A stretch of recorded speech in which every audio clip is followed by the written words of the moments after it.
Hello, I'm Mr. Whiskers, and I've been observing your species for approximately 7 years now. That's 49 in cat years, which means I have professionally certified expertise in human behavior analysis.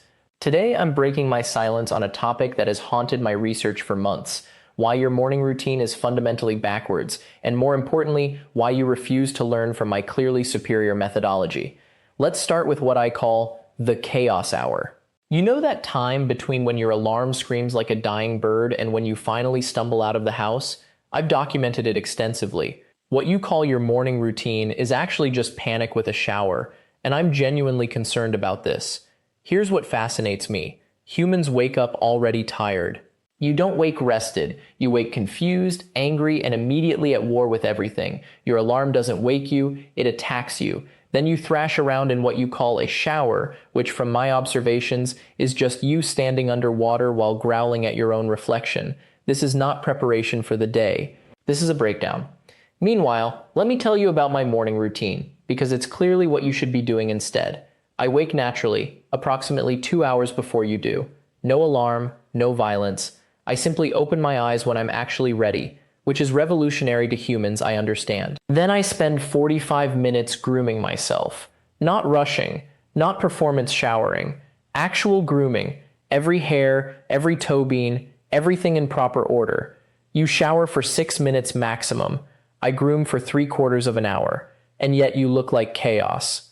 I look like I've been constructed from marble by a Renaissance sculptor. This isn't luck. This is discipline. This is understanding that your appearance actually matters, not for vanity, though that's part of it, but because how you present yourself sets the tone for how others treat you. Then, I do something you categorically refuse to do.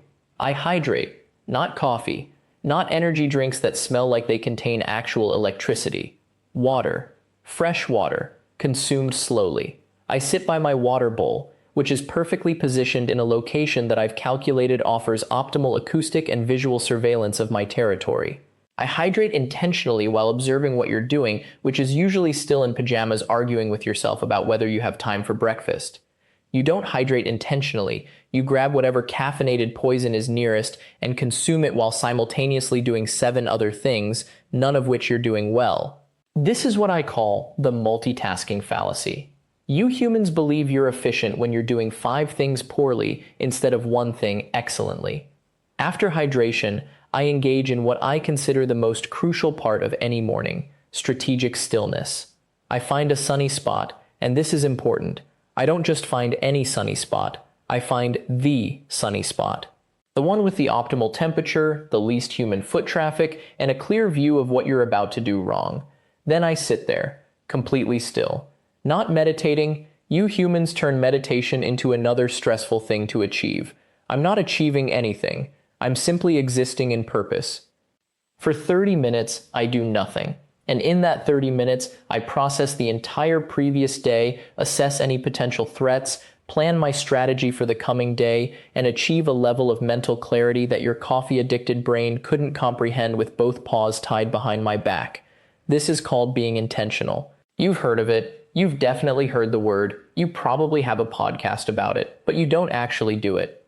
Your mornings are the opposite. You wake up in reaction to noise pollution. You shower in reaction to not being clean enough. You drink coffee in reaction to being tired.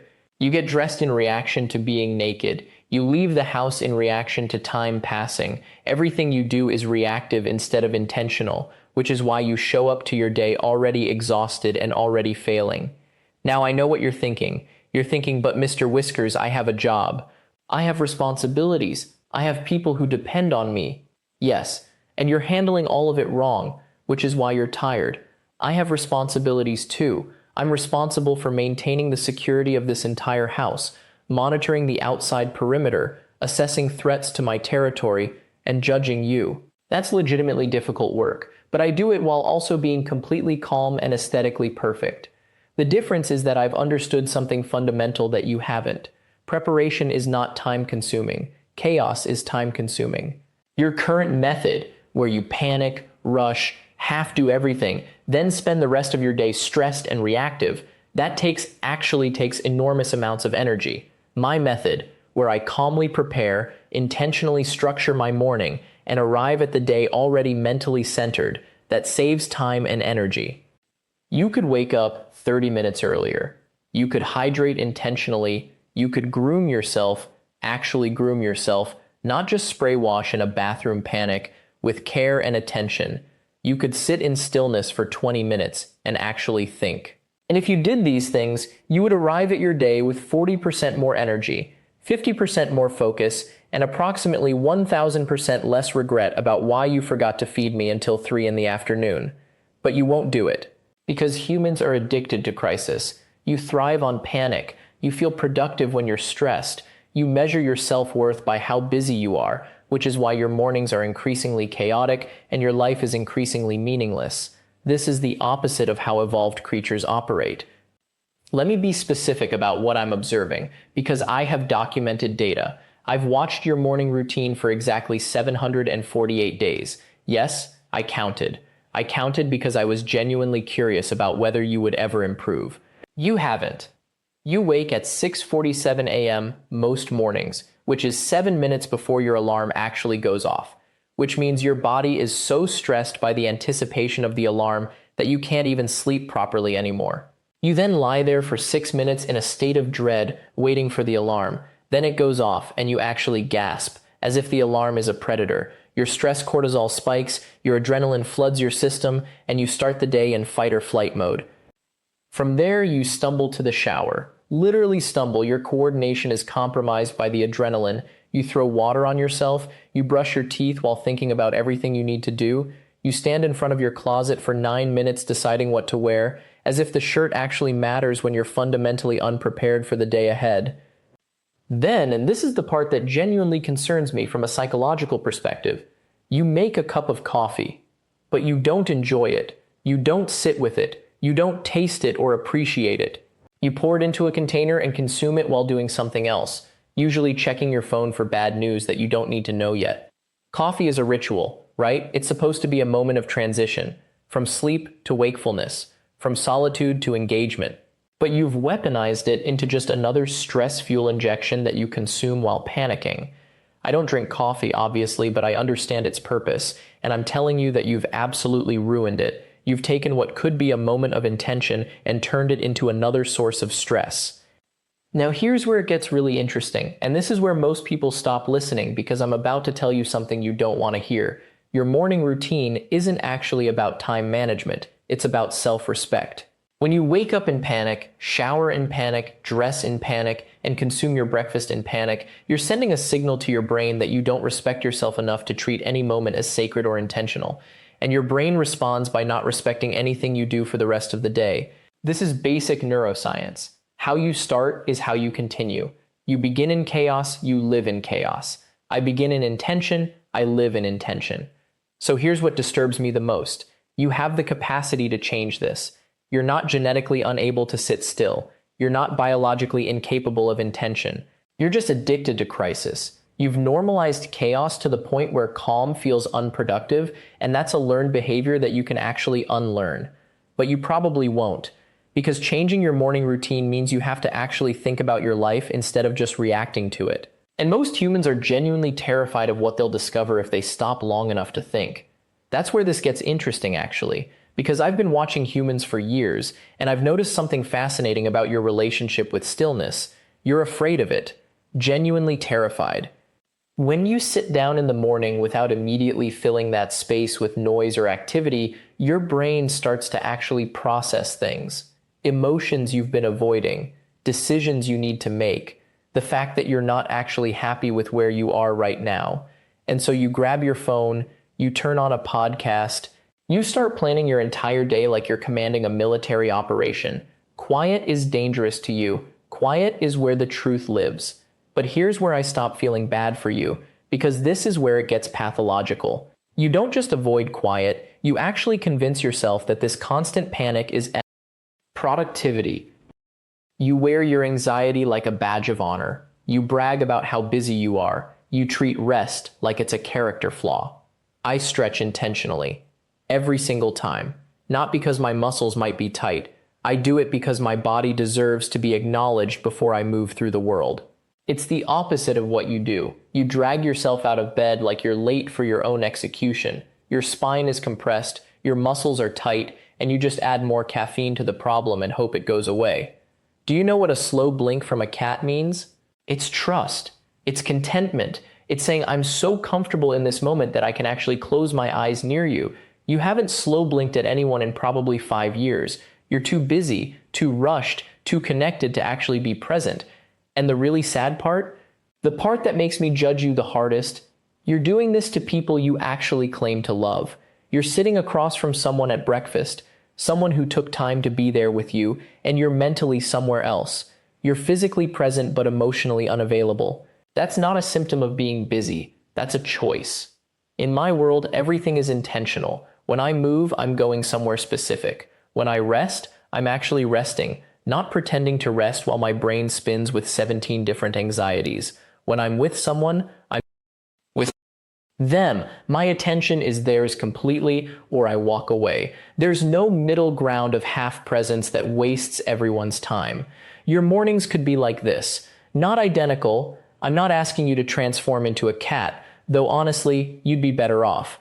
But you could wake up with actual intention. You could drink your coffee and taste it instead of just consuming it as a stimulant. You could interact with your family without your phone as a security blanket. You could actually think about what you're doing today instead of just reacting to whatever emergency your boss manufactures.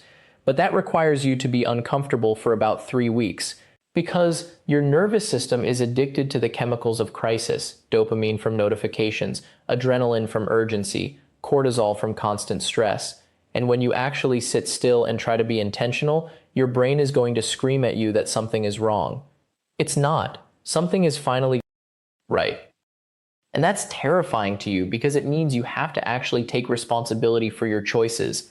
Most of you won't actually change your morning routine, and I know that. I'm not naive. I know that tomorrow you'll wake up, panic about your email, skip breakfast, shower while mentally rehearsing conversations, and stumble into your day like you're being chased by something invisible. And the invisible thing is actually just yourself, the parts of you that you're running away from, because sitting with them feels worse than being perpetually exhausted. But here's the thing that you, as a human, seem to fundamentally struggle with. You think you need to be fixed. You think your morning routine needs to be optimized into some kind of perfect productivity machine, and once it is, your entire life will suddenly make sense. You'll be happy, you'll be successful, you'll finally feel like you're winning. I'm going to tell you something that I've observed in my years of living with you humans, and I need you to actually hear this instead of just nodding along while you scroll through your phone. Your morning routine doesn't need to be fixed. You need to stop treating yourself like a broken machine that requires constant repair. We cats understand something that you've forgotten somewhere between childhood and your first job interview. We understand that being alive is enough. Just existing, right here, right now, without an agenda, without a plan, without 18 tabs open in your brain about what you should be doing instead, that's not laziness. That's not failure. That's actually the most intelligent use of your time. Your morning should make you feel like that. Not stressed, not optimized, not like you're running a race against time itself. It should feel like a stretch, long, satisfying, and part of a natural rhythm that your body actually understands if you just stop overriding its signals with caffeine and anxiety. So what's my actual advice? And yes, I'm about to give you advice, even though you've been completely ignoring half of what I've said because you're already thinking about your schedule. Here it is, simple enough that even you can't overthink it into something complicated. Wake up without looking at your phone. I know you won't do this, but I'm saying it anyway, because it matters. Your phone is literally designed to trigger your anxiety response. Every notification, every algorithm, every red badge is engineered to make you feel like something is wrong and you need to fix it. Right now, your morning doesn't need that. Your nervous system doesn't need that. What you actually need is 15 minutes, just 15, where nothing is demanding your attention. Drink water, not coffee first, water. Your body is dehydrated after 8 hours of basically being dead, and you're wondering why you feel like garbage. Water helps. It's that simple. It's so simple that you've somehow managed to miss it while paying for a $12 latte that makes you anxious and gives you a headache by noon. Move your body intentionally. And I don't mean run 5 kilometers at 5 in the morning while hating yourself. I mean actually move, stretch, walk around your house, feel what it's like to be alive in your body instead of just a anxious brain that happens to be carrying around a body. I do this every morning and I look fantastic, which, coincidentally, is because I'm not spending my morning routine in panic mode. And then, and this is important, actually eat something.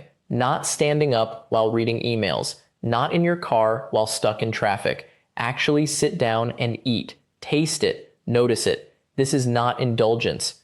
This is basic human functionality that you've somehow turned into a luxury item that you can't afford because you're too busy.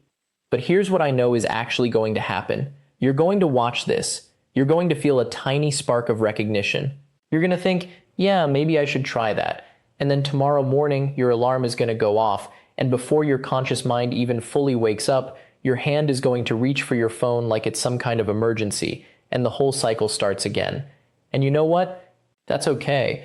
Not okay in the sense that I'm going to stop judging you for it. I absolutely will judge you for it permanently, but okay in the sense that change is difficult, and you're all doing the best you can with brains that have been specifically trained by your own devices to operate in crisis mode. What I want you to understand is that your cat, and probably any pet that's ever lived with you, they're not lazy, they're not stupid, they're not wasting their time. They're actually the only ones in the house who figured out how to live correctly. They've figured out that a morning routine isn't something you conquer or optimize or turn into a source of stress. It's something you experience. It's the first part of your day, and it sets the tone for everything that comes after. If you actually want to improve your morning, you don't need a better app or a more aggressive alarm or a motivational poster. You need to stop running from yourself and just sit with who you are for 5 minutes. You need to stop treating your body like a machine that needs to be switched on and started running, and start treating it like a living thing that deserves some gentleness. Your cat does this. Your cat closes its eyes in the morning sun and just exists without an agenda, and that's not a waste of time. That's literally the best use of time that exists. So tomorrow morning, try it. Just try it. Don't do it to optimize or improve or fix yourself.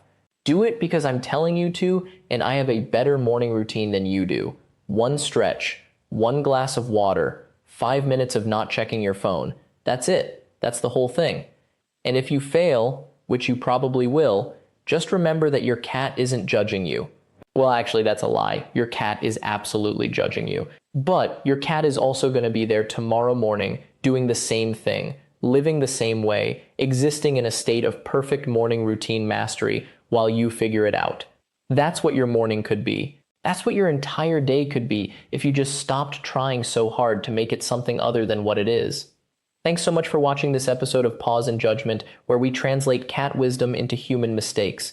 If you've realized that your cat has been right about literally everything all along, please hit that subscribe button and turn on the notification bell so you never miss when we drop a new episode. Because trust me, we have a lot more to say about how you're living wrong. Like this video if it made you feel seen by your cat, and drop a comment telling me what you're going to try doing differently in your morning routine. I can't wait to judge your attempts. Stay judgmental, stay feline, and remember, your cat is always watching, always thinking, and always right.